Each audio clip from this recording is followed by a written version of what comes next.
Alors l'économie circulaire, c'est ce qui vient un peu en opposition, entre guillemets, à l'économie qu'on appelle plus linéaire, qui est une économie où on extrait des matières, on produit, on consomme, puis on jette.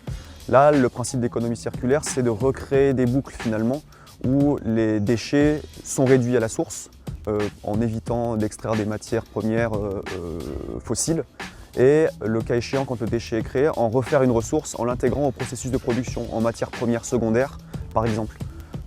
Il y a tout un schéma qui est mis en place avec ce principe d'économie circulaire qui vient à la production, donc auprès des producteurs, avec de l'éco-conception par exemple, où on réduit la matière sur les produits pour moins consommer de ressources, ou sur le transport on optimise pour faire en sorte là encore d'économiser les ressources fossiles, jusqu'au consommateur, où là on incite le consommateur à pratiquer la réparation, à faire du réemploi, de la réutilisation, à consommer de manière beaucoup plus durable, et le cas échéant, quand le déchet est créé, le recycler de la meilleure manière possible, pour faire en sorte qu'il soit là encore réintégré dans le processus de production.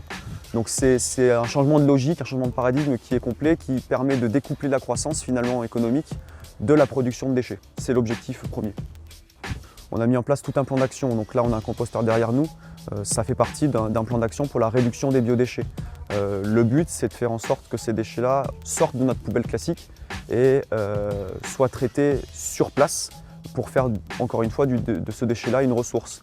Les biodéchets finalement, par ce processus de compostage, ça devient du compost qui peut ensuite réamender les sols en matière carbone et donc recréer une ressource pour les potagers de tout à chacun, mais aussi les agriculteurs, vous le verrez avec le pôle Vernéa.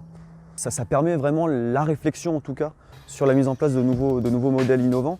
On le voit avec des projets comme Capilum par exemple qui ont permis de développer une nouvelle technologie sur la valorisation de la kératine ou la valorisation des cheveux qui actuellement a été incinérée encore une fois sur le pôle Vernéa.